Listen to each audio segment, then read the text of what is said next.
Coucou tout le monde, c'est Anna. J'espère que vous allez super bien aujourd'hui et je suis vraiment contente de vous revoir. Dans cette vidéo, j'aimerais bien vous parler un petit peu de la déception et de la frustration qu'on peut ressentir, que ce soit face à soi-même ou alors face aux autres ou encore face à la vie. Parce que c'est vrai que je ne sais pas si ça vous est déjà arrivé, mais moi, ça m'est arrivé en tout cas, et ça peut encore m'arriver de temps en temps. C'est que, voilà, parfois, on peut être déçu par certains de nos comportements, certaines de nos paroles, ou alors par les comportements ou les paroles des autres.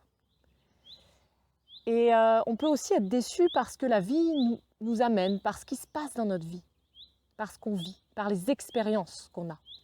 Et ça, voilà, ça peut nous amener de la déception, mais ça peut aussi, toutes ces situations, les paroles, les comportements des autres ou nos propres comportements et paroles peuvent aussi amener certaines frustrations en nous.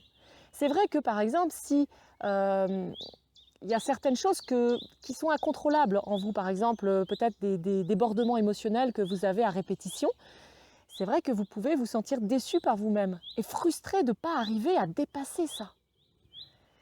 Ou alors, vous pouvez être déçu ou frustré par les autres parce que, imaginons que vous avez des enfants et que vous leur demandez toujours de ranger leurs affaires et qu'ils ne le font jamais. Bon, voilà, c'est un peu lourd au bout d'un moment de toujours vous répéter et d'avoir l'impression qu'il n'y a rien qui change. C'est comme s'ils ne comprenaient pas en fait. Vous vous répétez, mais il n'y a rien. Il n'y a rien qui bouge. C'est super frustrant. Et de la même manière, peut-être que vous avez des projets, peut-être que vous avez des choses qui vous tiennent à cœur, mais que vous n'arrivez pas en fait à incarner. Vous avez l'impression que la vie, elle est contre vous, que ça ne marche pas, ça ne marche jamais. Et tout ça, ça peut créer vraiment de la souffrance. Ça peut vraiment être désagréable à vivre. Et puis d'un autre côté, peut-être que vous connaissez des gens ou que vous voyez des gens qui n'ont pas l'air de vivre ces frustrations et ces déceptions. C'est vrai qu'il y a des personnes qui, on les voit toujours avec le sourire aux lèvres. Quand on parle avec elles, elles nous disent toujours que voilà, elles ont plein d'opportunités dans leur vie, que leur vie c'est tellement, il y a tellement de choses qu'elles peuvent vivre, qu'elles apprécient, qu'elles expérimentent. Et voilà, elles se sentent tellement bien, tellement épanouies. Elles vivent des super relations avec les autres. Vous avez l'impression de vous dire, waouh, c'est ça que j'aimerais. J'aimerais pouvoir vivre cet épanouissement. J'aimerais pouvoir vivre, saisir toutes les opportunités, avoir toutes ces opportunités et me sentir heureux et serein dans mon quotidien, quoi. Mais comment est-ce qu'on peut faire ça? Comment est-ce qu'on peut retrouver cette joie de vivre sans se prendre la tête? Sans se prendre la tête avec tous les petits blocages qu'on a. Et comment est-ce que ces blocages peuvent être dépassés en fait? Donc dans cette vidéo, j'aimerais bien vous donner 3 clés en fait pour arrêter justement d'être déçu et d'être frustré par la vie ou par les autres.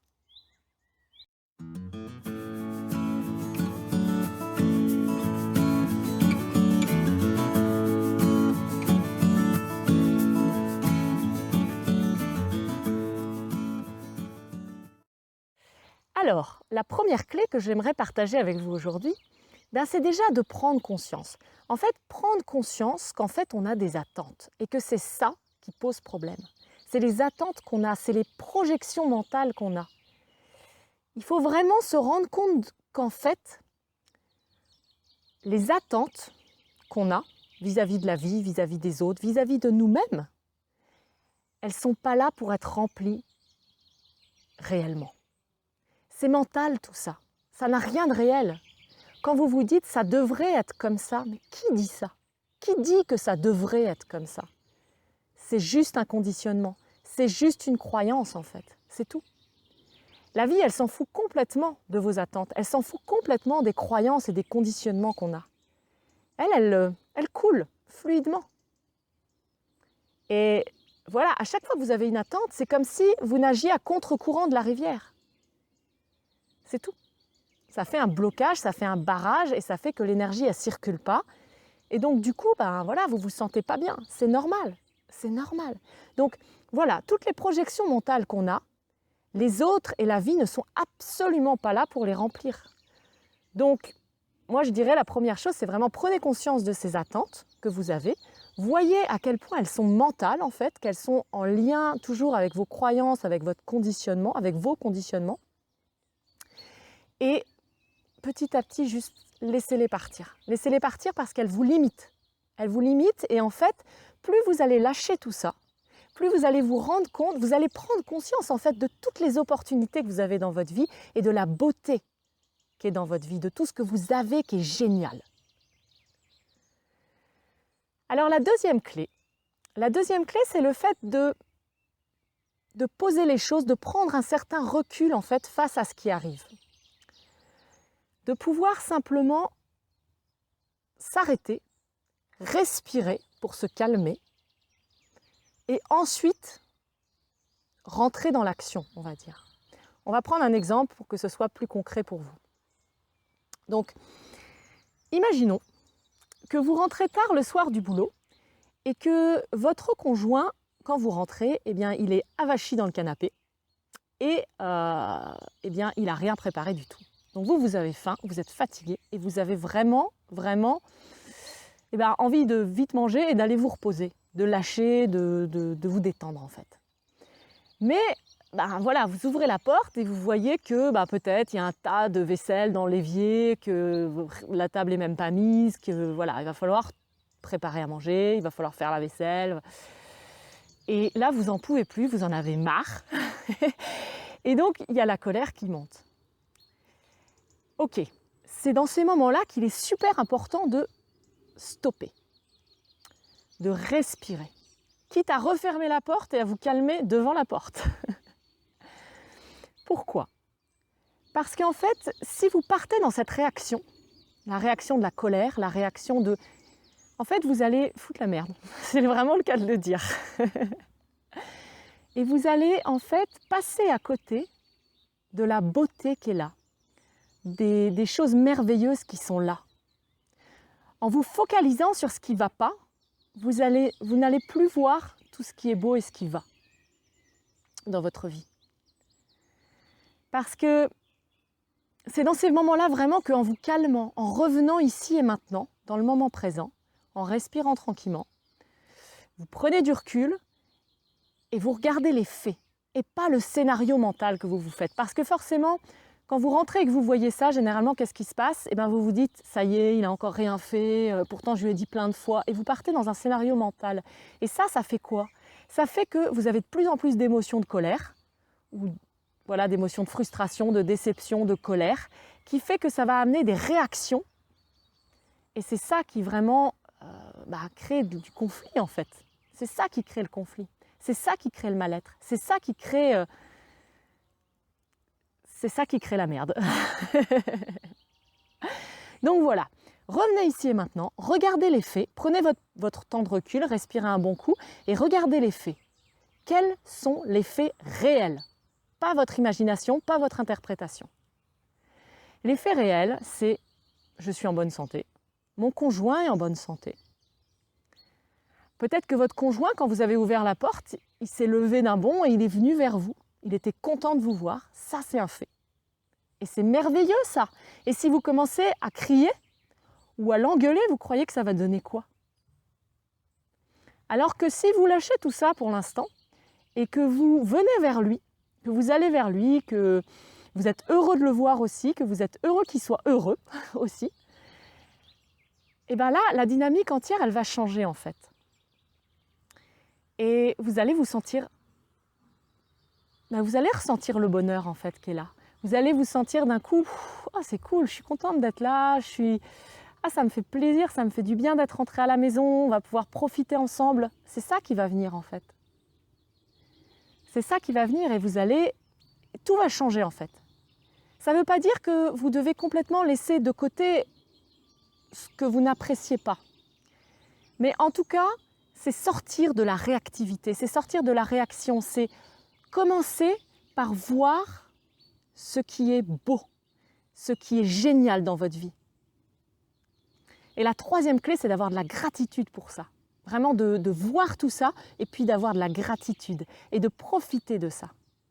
Ensuite, voilà, quand vous serez vraiment posé, calme, eh bien, vous pourrez alors discuter avec la personne. Vous pouvez discuter, par exemple, dans mon exemple avec votre conjoint et lui dire, voilà, moi, j'ai ce besoin-là.